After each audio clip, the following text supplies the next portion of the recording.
Sahabat Al-Ma'tuk, mari berdonasi untuk keperluan serta kegiatan media Al-Ma'tuk agar kami dapat selalu menyajikan tayangan-tayangan yang bermanfaat bagi umat muslim. Caranya mudah, silakan klik link yang ada di kolom deskripsi atau scan barcode donasi yang berada tepat di layar Anda. Jazakumullah khairan wa barakallahu fikum. Bismillahirrahmanirrahim.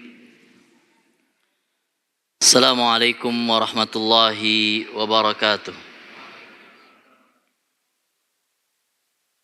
Innal hamdalillah nahmaduhu wa nasta'inuhu wa nastaghfiruh wa na'udzu billahi min shururi anfusina wa min sayyiati a'malina. May yahdihillahu fala mudilla lahu wa may yudlil fala hadiyalah. Asyhadu an la ilaha illallah wahdahu la syarikalah wa asyhadu anna Muhammadan abduhu wa rasuluhu man la nabiyya ba'dah.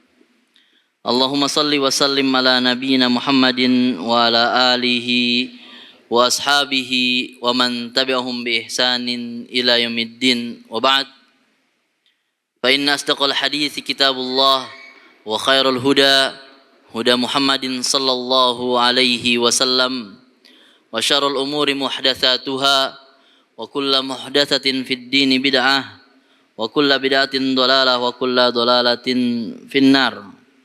Ahibati fillah, azani Allah yakum jami'an. Kembali kita mengkaji kitab Riyadhus Shalihin, yang mana kita masih berada di babur roja. Perlu antum ketahui ikhwah bahwasannya aslul ilmi khasyah. Dasar sebuah ilmu yaitu yang melahirkan rasa takut kita kepada Allah Subhanahu wa taala. Pertanyaannya, rasa takut yang seperti apa? Rasa takut yang seperti apa? Yaitu rasa takut yang mendorong kita untuk kembali kepada Allah Subhanahu wa taala. Rasa takut yang mendorong kita untuk terus beribadah kepada Allah Subhanahu wa taala dan berlomba-lomba dalam kebaikan. Sebagaimana Allah taala berfirman, alladzina yu'tuna ma atau wa qulubuhum wajilah innahum ila rabbihim raji'un. Mereka adalah orang-orang yang datang menghadap Allah Subhanahu wa taala dengan berbagai macam bentuk amalan ibadah yang dia lakukan, dari kebaikan yang telah dia lakukan. Akan tetapi dia tidak bersandar begitu saja pada amalan dia, justru dia takut. Wa qulubuhum wajilah. Hati dia takut bahwasanya amalan ini tidak akan bisa menyelamatkan dia di hari kiamat kelak. Wa qulubuhum wajilah.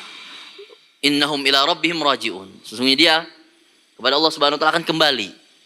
Dia kembali kepada Allah Subhanahu wa taala mengharapkan ridha dan rahmat Allah Subhanahu wa taala. Sehingga rasa takut inilah yang menggerakkan dia untuk kembali pulang kepada Allah Subhanahu wa taala. Kemudian di ayat selanjutnya, ulaikal ladzina yusari'una fil khairat wa hum laha sabiqun. Mereka adalah orang yang terus berusaha bergerak, wisariun, bersegera melakukan amalan kebaikan. Wa hum laha sabiqun, dan berlomba-lomba terus dalam kebaikan tersebut. Inilah mental seorang mukmin yang harusnya berada pada diri seorang mukmin tersebut. Bukan rasa takut yang membuat dia putus asa dari kasih sayang Allah Subhanahu wa taala, sehingga dia malu untuk pulang, malu untuk taubat kepada Allah Subhanahu. Merasa dirinya nggak pantas. Yang ini bisa jadi menjerumuskan dia pada kesyirikan, sehingga bertawassul kepada makhluk-makhluk Allah Subhanahu wa taala. Makanya Allah Subhanahu wa taala berfirman, ya qul ya ibadiyalladzina asrafu ala anfusihim la taqnatu min rahmatillah. Innallaha yaghfirudz dzunuba jami'a. Katakanlah, wahai orang-orang yang telah melampaui dirinya, itu melampaui batas, menzalimi dirinya, janganlah pernah sekali-kali antum berputus asa dari kasih sayang Allah Subhanahu wa taala. Sesungguhnya Allah mengampuni dosa-dosa hambanya semuanya. Maka penting bagi kita untuk mengkaji babur roja, mengkaji bab roja, agar harapan itu pun muncul yang menggerakkan kita untuk taubat kepada Allah Subhanahu wa taala. Bukan yang membuat kita putus asa. Malu untuk bertemu Allah Subhanahu wa taala dengan dosa yang telah kita bawa. Terus dia bingung mau kemana saya bertobat. La ilaha illallah. Padahal ada doa yang berbunyi Allahumma inni a'udzubika minka. Ya Allah, aku berlindung kepadamu darimu. Aku berlindung kepadamu darimu. Nah, ini Masya Allah. Besarnya kekuasaan Allah Subhanahu wa taala. Sampai pun kita berlindung kepada Allah darinya. Bahwasanya siksa Allah Subhanahu wa taala sangat besar, sehingga kita tolong pulang kepada Allah Subhanahu wa taala, minta kasih sayangnya. Aku berlindung kepada kasih sayangmu ya Rabb dari siksa azabmu ya Rabb. Nah, ini penting bagi kita untuk mengkaji babur raja agar harapan-harapan itu muncul. Agar kita seimbang. Rasa takut kita kepada Allah Subhanahu wa taala dan rasa harap kita kepada Allah Subhanahu wa taala itu seimbang. Tidak ada saling mendominasi satu sama lainnya. Sehingga kita tidak terjerumus seperti terjerumusnya Khawarij dan juga kita tidak terjerumus seperti terjerumusnya Murji'ah.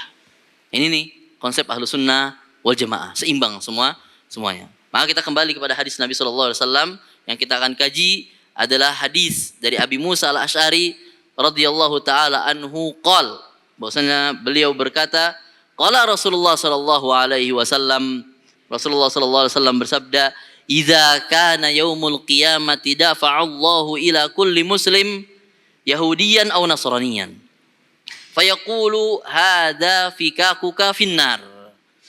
Nanti kelak suatu saat pada hari kiamat Allah akan mendorong, menggerakkan, membawa pada setiap seorang muslim, seorang Yahudi dan seorang Nasrani.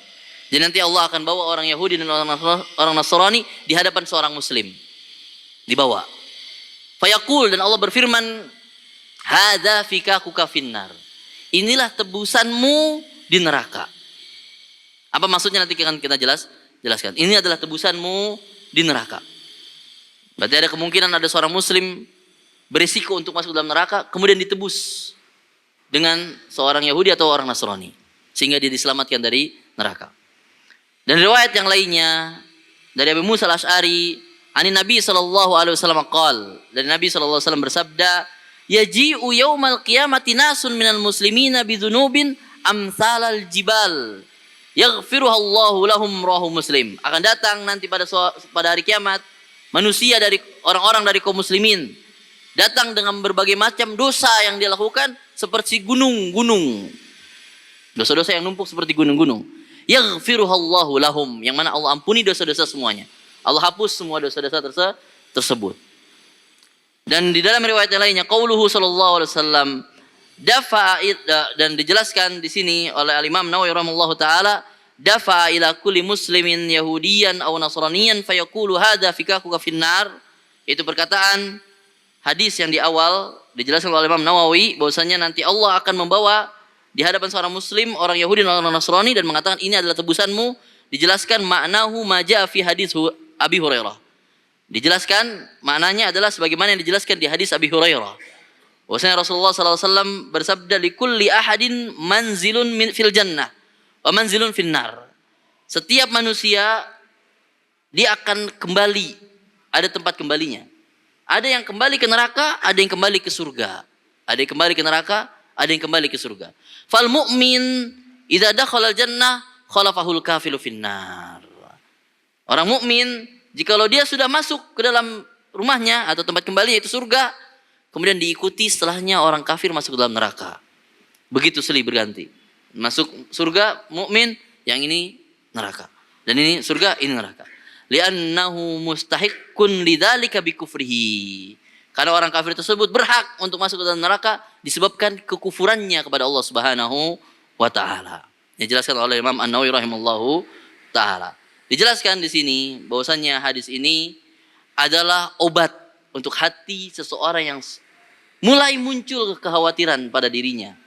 Ini adalah obat untuk kita kembali kepada Allah Subhanahu wa taala. Suntikan semangat kita untuk pulang kepada Allah Subhanahu wa taala, bertobat kepada Allah Subhanahu wa taala dari dosa yang telah kita lakukan. Banyak dosa kita, banyak. Kelalaian kita dalam ibadah. Kemudian dosa-dosa yang kita anggap itu remeh, bertumpuk begitu saja. Dan dosa-dosa yang kita tidak ketahui, ini banyak. Dan harapan itu pun datang dengan hadis ini. Bahwasanya tempat kembali kita sudah Allah janjikan. Selama dalam hati seorang mukmin ada keimanan, walaupun itu sekecil biji dzarrah, dia akan pulang ke dalam surga. dia akan pulang ke dalam surga. Maka dijelaskan di sini bahwasanya terdapat syifa, obat dari dua sisi. Sisi pertama, bisyaratun lil muslimin, kabar gembira untuk orang muslim bahwasanya tempat kembali mereka adalah surga. Kabar gembira untuk seorang muslim yang di dalam hatinya terdapat keimanan, walaupun sekecil biji zarrah, tempat kembali adalah surga. Tempat kembali dia adalah surga. Selama dalam hatinya terdapat kalimat la ilaha illallah. Kemudian kabar dari sisi yang lain bahwasanya Allah Subhanahu wa taala akan memasukkan orang Nasrani dan Yahudi ke dalam neraka, dan itu akan menjadi sebagai tebusan seorang muslim. Tebusan seorang muslim. Maka dari sini perlu kita jelaskan bahwasanya seseorang masuk ke dalam surga ada 3 kelompok. Seseorang masuk dalam surga ada 3 kelompok. Pertama, yang masuk ke dalam surga tanpa hisab, tanpa azab. Langsung masuk surga tanpa hisab, tanpa azab.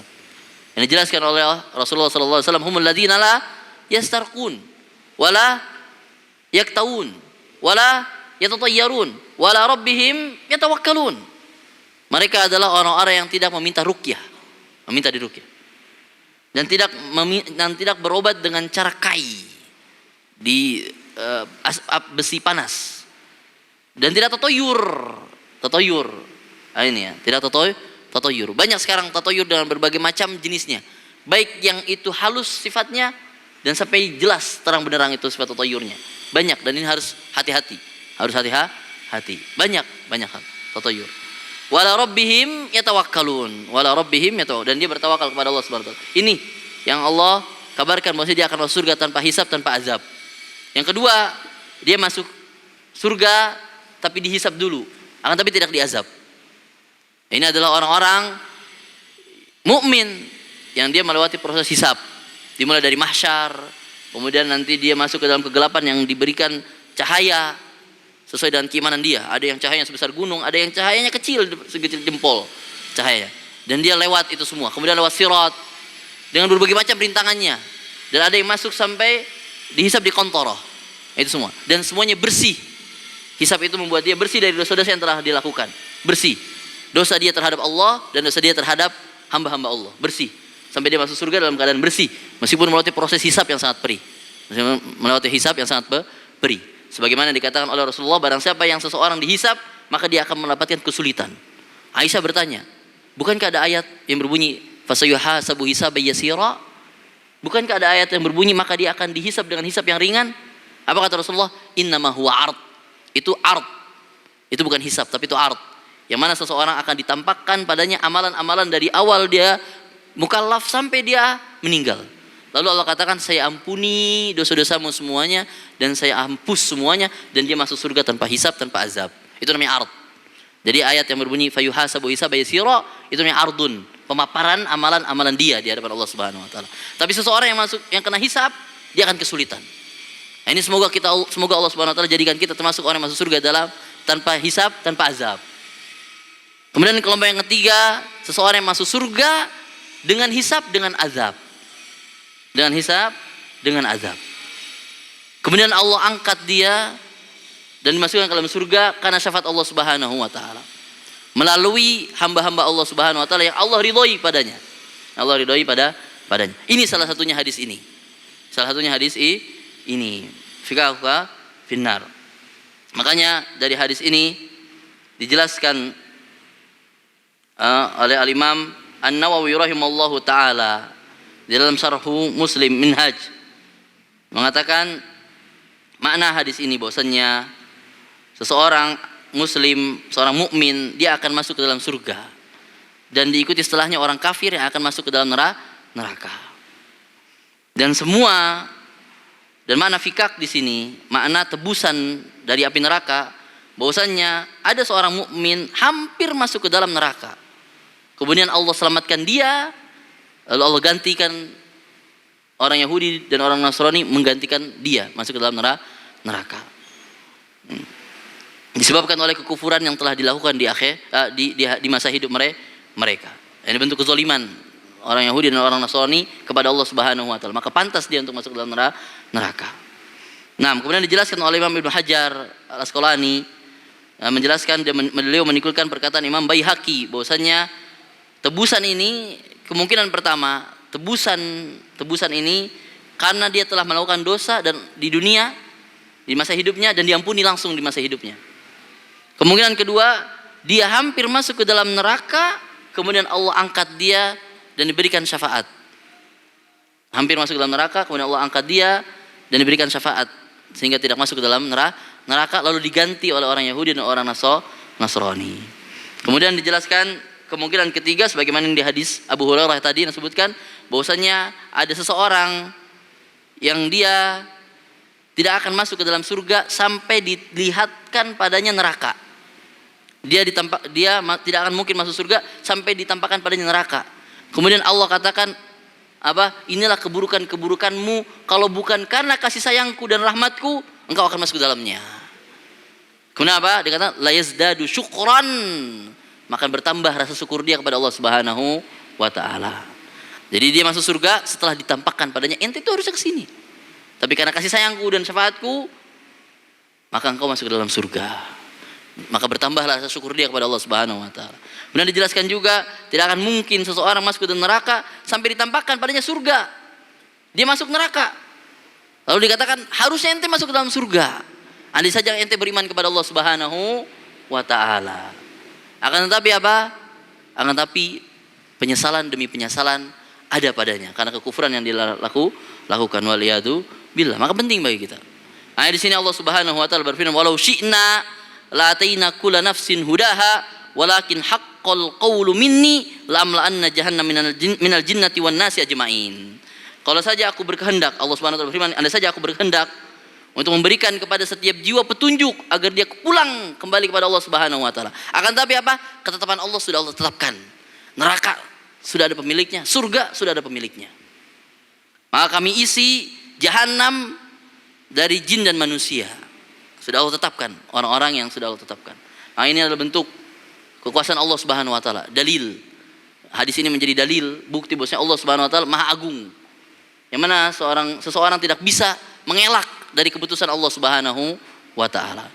Kemudian faedah yang kedua, ana percepat, bahwasanya Allah Subhanahu wa taala Maha Adil. Maha Adil. Bahwasanya semua jatah surga yang Allah tetapkan untuk hamba-hambanya itu sudah melewati proses hisab yang adil-adilnya. Sehingga tidak ada di dalam hati seorang mukmin itu hasad. Kok saudara saya naik surga yang paling tinggi sedangkan saya di sini nggak ada. Karena melewati proses yang sangat pedih.